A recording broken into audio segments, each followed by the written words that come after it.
E os mais recentes casos de pneumonia em São Paulo acenderam um alerta para uma bactéria que causou um surto na China. A cidade paulista de Santo André, no ABC Paulista, registrou um surto de pneumonia causada pela bactéria Mycoplasma pneumoniae entre crianças que frequentam a mesma escola.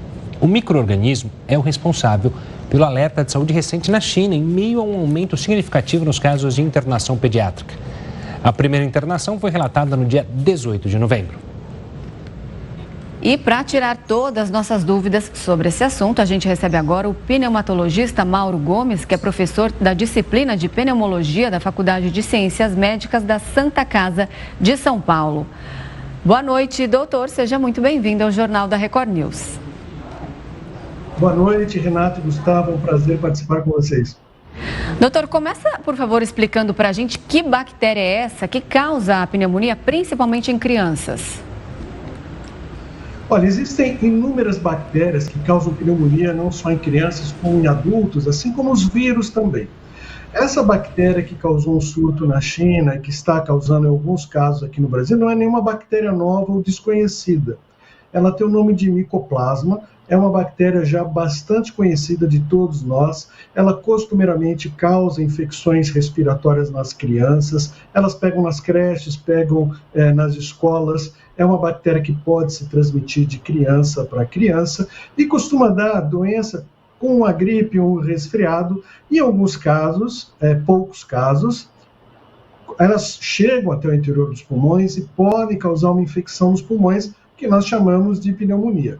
Normalmente, na grande maioria das vezes, essas pneumonias não são graves, são pneumonias leves, embora em alguns poucos casos isso possa ter uma gravidade maior. Mas é uma bactéria já bastante conhecida, e o que aconteceu na China, mais ou menos até era esperado, porque houveram medidas de restrições bastante graves, bastante severas, para evitar a contaminação do coronavírus, e isso evita não só a circulação do coronavírus, mas a circulação de todos os outros vírus e bactérias que causam infecções respiratórias. Quando você libera as restrições, o que acontece é que os outros vírus e outras bactérias voltam a circular também e voltam a aumentar o número de casos. Então, não é uma questão de alarme, existem realmente alguns casos na cidade de São Paulo.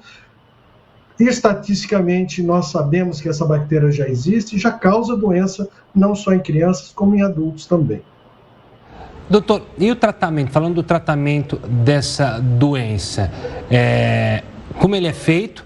E me chama a atenção que você falou, pneumonias leves. Qual é o tipo de sintoma de uma pneumonia leve? Uma pneumonia leve pode não apresentar, por exemplo, febre, a pessoa ter o mal-estar, ter os problemas da pneumonia, mas não ter febre e isso fazer com que ela não vá a um pronto-socorro buscar ajuda? Excelente pergunta, porque pneumonia, para ter uma ideia, é a principal doença que leva à internação no Brasil. Aproximadamente 700 mil casos são internados todos os anos no Brasil por causa de pneumonia. E nós temos um score de classificação para saber se a pneumonia é grave ou menos grave. Se a pneumonia pode ser tratada em casa ou se ela precisa ser tratada no hospital.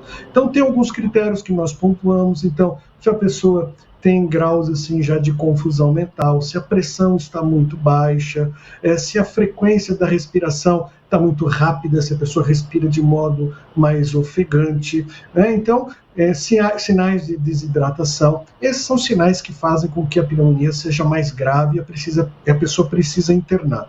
Quando não acontecem esses sinais, na grande maioria das vezes, a pessoa pode tratar em casa. E o tratamento de uma pneumonia é a base de antibióticos. Os antibióticos tradicionalmente usados para tratar as pneumonias convencionais que nós temos no dia a dia são suficientes para matar também essa bactéria chamada Mycoplasma. Então não há necessidade de um tratamento novo, diferente ou mirabolante para combater essa pneumonia. O tratamento disponível hoje em dia, convencional, é suficiente e elimina, na quase totalidade dos casos, essa bactéria. Doutor, agora como que essa transmissão ela é feita? A pessoa precisa se precaver e usar máscara da mesma forma que a gente viu e viveu esses anos de pandemia? Excelente, Renata, porque os vírus e as bactérias que causam doenças respiratórias, eles se transmitem pelo ar. Assim como o coronavírus também se transmitia pelo ar. Então, uma pessoa contaminada, estando presente em um ambiente onde existem outras pessoas, ela pode transmitir. Então, essa é uma cultura que nós temos que aprender com a pandemia, onde que, quando houver sinais de resfriado, de gripe, com nariz congestionado, dor de garganta, tosse persistente, febre, que essa pessoa evite estar em um local com outras pessoas, porque existe o risco de transmissão, seja para o coronavírus ou seja para qualquer outra infecção respiratória. Agora, se ela precisa estar naquele ambiente, utilizar a máscara para que ela evite a transmissão para outras pessoas. Essas bactérias e vírus normalmente são transmitidos também pelo toque, então a lavagem constante das mãos é um hábito que nós precisamos manter, e os ambientes abertos, bastante ventilados, para que os vírus e as bactérias possam sair para fora daquele ambiente e evitar a contaminação, também é um outro hábito muito importante que a gente deve manter. Doutor, muito obrigado pela participação aqui conosco, falando então sobre essa pneumonia, sobre essa bactéria. Um forte abraço e até a próxima. Muito obrigado a vocês, fico à disposição sempre que o Jornal da Record News precisar. Obrigado. Muito obrigado.